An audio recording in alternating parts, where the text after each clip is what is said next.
Fifi. Alors j'ai la chance de recevoir un acteur, scénariste, réalisateur, membre éminent de la bande à Fifi. Bonjour Tarek Boudali. Bonjour. Et merci beaucoup d'être là ce matin. Vous venez nous parler du film Un mariage sans fin, où vous partagez l'affiche avec l'ancienne mannequin Camiro.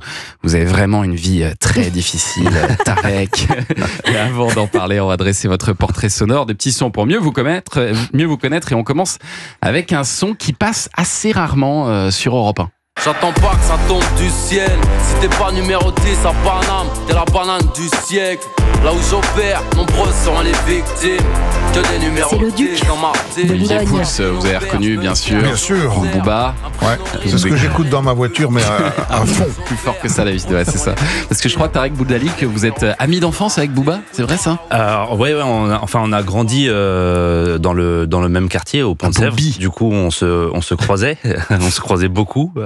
Il était très pote avec un grand de mon quartier qui est décédé, paix à son âme, voilà, et qui me manque d'ailleurs. C'était un peu comme un grand frère. D'accord. Voilà. Et du coup, voilà, on se croisait énormément parce qu'on habitait dans le même bâtiment. Pas avec Booba, mais avec son meilleur ami. À Boulogne-Billancourt, donc à côté de Paris. Et quand vous étiez enfant, alors vous aviez deux rêves, vous, Tarek, soit devenir acteur, soit footballeur. Ouais. Et finalement, vous avez fait un BTS MUC. Mucoviscidose. Non, c'était force de vente, qui s'appelle MUC maintenant, Management des unités commerciales, il me semble. Management, ah d'accord, donc force de vente. Force de vente. Pourquoi vous avez choisi ça? Pour m'assurer un diplôme, voilà, parce que en 2 ans. C'est ça, c'est rapide, c'est 2 ans, et ça rassurait mon père, ça me rassurait moi aussi, c'est-à-dire que on était conscient que le métier de comédien était très compliqué. Ouais. Mais vous aviez déjà envie de ça. Oui. Et là, vous avez choisi quelque chose de très loin du cinéma quand même. Oui, c'est-à-dire que, en fait, moi, depuis que je suis gamin, depuis que j'ai 8-9 ans, j'ai envie de faire du cinéma, de l'acting, de réaliser, etc. Ouais. Et j'en ai parlé la première fois à mon père après le bac. Je lui ai dit, j'ai envie de devenir comédien. Maintenant que j'ai mon bac, j'ai envie de me lancer. Qu'est-ce qu'il vous a dit? Il m'a dit, tu sais, c'est compliqué, etc. Il m'a jamais empêché, mais il m'a prévenu, voilà. Ouais. Et il m'a dit, vaut mieux avoir un diplôme comme ça, voilà. Si ça marche pas, au moins tu retombes sur tes pieds. Et donc c'est ce que j'ai fait. J'ai regardé, tu vois, ce qu'il y avait de plus simple, on va dire, à faire et de rapide. Donc c'était un BTS. Impeccable. Voilà, j'ai fait ça en 2 ans. Et après, vous vous êtes dit, alors c'est parti, je me lance dans le cinéma. Mais c'est au BTS que j'ai rencontré Julien Ruti. Ah oui. On s'est connus là-bas, et lui, il avait grandi avec Fifi, et en fait, moi, comme je faisais Philippe Lachaud, et comme je faisais en fait le clown tout le temps et tout ça, il me dit, mais t'es fou, tu veux faire quoi dans ta vie? Je lui dis, j'ai envie de devenir comédien. Il me dit, putain, c'est marrant, mais mon meilleur ami veut devenir comédien aussi. Il faut trop que je vous présente parce que ça va matcher entre vous et tout ça. Et du coup, en fait, voilà, ça a démarré comme ça entre nous. Mais là où votre père avait raison, c'est que c'était quand même assez compliqué de devenir comédien. Et au début, le cinéma vous a pas ouvert ses portes. Même après votre succès au Grand Journal avec la bande à Fifi et tout ça, c'est resté compliqué. Ça a été très compliqué. Oui, ça a été très compliqué. Après, ce qui est, je trouve, aussi normal, c'est-à-dire que nous, on avait fait 4 ans sur Canal+, on faisait des sketchs et on avait une toute petite notoriété, c'était pas non plus quelque chose de dingue, et forcément les financiers, les producteurs dans le monde du cinéma nous connaissaient pas forcément, donc ils allaient pas miser sur nous, parce que c'est vrai qu'il faut faire des entrées. Quand tu fais un film, il faut faire des entrées, il faut que les gens connaissent un peu. Donc vous êtes d'abord fait connaître à la télévision avec la bande à Fifi et avec cette série aussi sur M6. En famille, en 2012, vous arrivez sur M6 dans ce format court. Qu'est-ce qui vous a donné envie de jouer dans cette série? Est-ce que c'est justement la vitrine que ça représentait? Vous faire connaître du grand public? Alors déjà, c'était une période très compliquée pour nous, pour Philippe, Julien et moi. C'est-à-dire qu'il se passait plus rien dans notre vie professionnelle.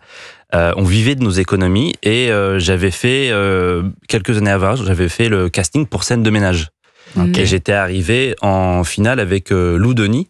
Ah oui. C'était pour faire le couple avec Audrey, et du coup Audrey Lamy, et du coup ils ont pris Lou Denis, qui est super, ils ont fait un très bon choix, et ils m'ont quand même rappelé, parce que c'est la même boîte de prod, ils m'ont rappelé pour faire les essais pour En famille.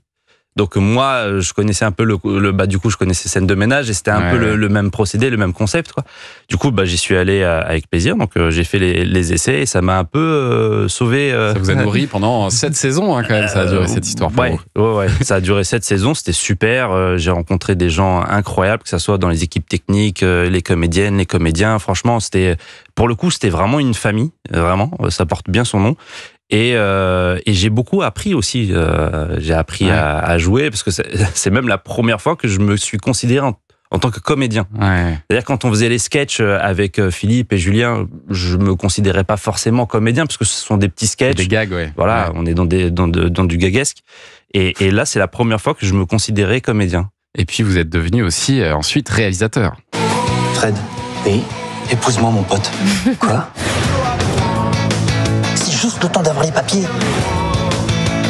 Je vous déclare Marie et Marie. Vous pouvez vous embrasser. Ah oui, c'est vrai.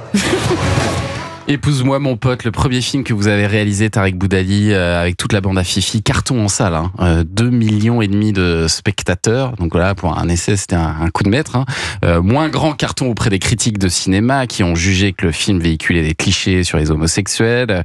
En même temps, la comédie, elle s'amuse souvent des clichés. C'est un peu ça le principe. Par exemple, tous les ch'tis sont pas comme Danny Boone dans Bienvenue chez les ch'tis. Enfin, c'est un peu ça, normalement, l'idée de la comédie, non? Surtout que là, les clichés venaient de 2 personnes qui ne connaissent rien au monde homosexuel. Donc c'est comme ça que j'excusais le truc. Sauf qu'il y a un vrai message dans le film, c'est-à-dire que au début, donc je suis très pote avec le personnage qui est interprété par Philippe Lachaud, qui est hétéro au début, mais qui se sent pas très bien dans sa peau, il sait pas trop pourquoi. Et en découvrant ce monde homosexuel, il découvre en fait qu'il est gay et qu'il est plus heureux à la fin. Il se marie avec un homme et il est très heureux. Donc c'était ça en fait vraiment le message que je voulais véhiculer. Et que tout le monde n'a pas compris. Mais en fait, je me demande si aujourd'hui on peut faire un film sur les gays sans être gay soi-même, ou faire un film sur les ch'tis sans être ch'ti soi-même. C'est une vraie question. Aujourd'hui, je sais pas si vous feriez dans les mêmes conditions le même film. C'est-à-dire que il y a tellement de lobby, tellement de pression, tellement d'associations. Ça serait, je me semble plus difficile, plus compliqué. Vous êtes d'accord avec ça, Tarek? Franchement, je ne sais pas, mais je pense qu'il faudrait peut-être faire plus attention. Mais en tout cas, déjà à l'époque, je faisais attention à me dire, faut pas blesser telle ou telle communauté ou telle personne. Donc je faisais vraiment très attention. Et je pense qu'il faudrait faire encore peut-être plus attention maintenant, je sais pas. Et peut-être que dans votre prochain film là, qui va sortir vendredi, vous allez blesser les amateurs de mariage, puisque dans un instant, on va parler au sens large. On va parler de cette Attention à l'intersectionnalité. Très bien ficelé, un mariage sans fin qui arrive vendredi sur Prime Video. On en parle dans un instant sur Europe 1.